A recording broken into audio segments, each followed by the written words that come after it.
So he's talking about digital, and you talked about building up Twitter followers and Facebook followers and getting YouTube views and SoundCloud plays and all of that.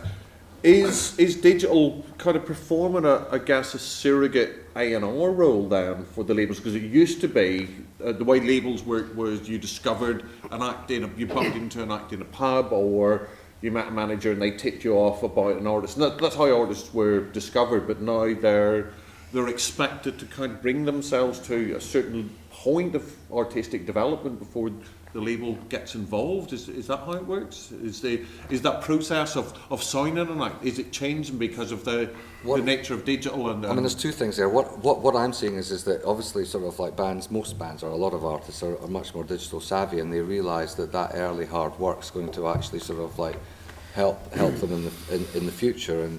And I should make it clear at this point that that we've most recently worked with a lot of bands at a much lower level than your Subways, for example, because I think it's all relative. I think that you've still got to do all the hard work that Keith talks about in terms of actually getting the gigs, starting the fans, getting the early sort of like recognition, and you've still got to actually sort of have those. But what's changed is you've got all those tools available to you to actually capture all your email addresses and actually sort of like, store them and consolidate them and actually have the ability to actually sort of let your music be heard, etc. And so I think that from a much earlier stage, bands are becoming much more savvy. From some of the things I see from a major label point of view, I think that they have to have much more traction than they used to. And gone are the days whereby you had a CD and that's got 3 hits in it, let's go. You have to actually be seen to be digital savvy. You have to be able to see how to have all your sort of your ducks in a row, and you're growing from that point of view. And I think it actually goes right through. And even from a point of view, or from a press point of view, or even from a radio or TV point of view, these people seem to be a lot more sort of like interested in terms of your Facebook, your YouTube, your email, your Twitter, how active it is, how often, etc., etc. And actually look at that in terms of.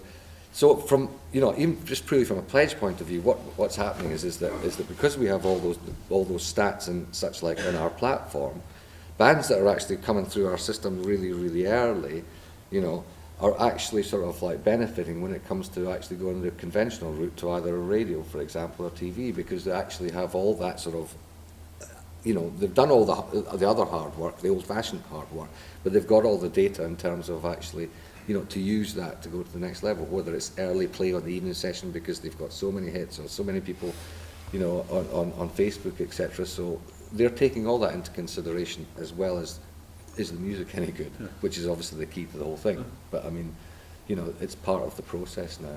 Keith, in terms of you discovering acts, has it changed? Has digital changed the way that acts are coming to you? And in terms of your A&R role, because A&R is much more than just opening up your checkbook and saying, here's someone who's going to make an album, because there's a creative relationship there. It makes it easier for us to hear them instantly and see what they're up to instantly. I think it's great for new bands starting out, and it's great to have that opportunity, and it's great to be able to get your stuff out without having to get somebody else to approve of it.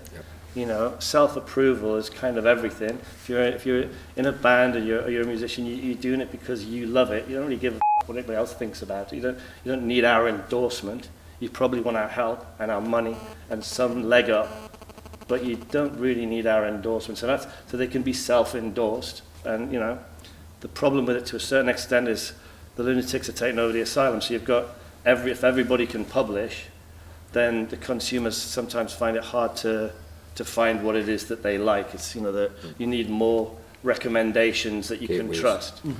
So labels used to be a recommendation you could trust back in Motown Records. You knew what you were getting, didn't you? Yeah. Rough Trade, you knew what you were getting. And now that function doesn't really happen so much. It's more it's more the job of bloggers that are trusted and all that kind of stuff. But everybody's always looking for recommendations. So what do I think about it? I think it's it's good and it's bad, really. Okay. We use a lot of alt financing, by the way. We don't always work with majors. We've used Malcolm's type alt finance, and we've financed 3 Sirens albums through Ingenious and through Shamrock Solutions, who've got nothing to do with music at all, but it's a kind of a music vehicle to help you make records. And But suddenly there's a huge number of options open to you that weren't there 10 years ago, or even maybe even 5 years ago.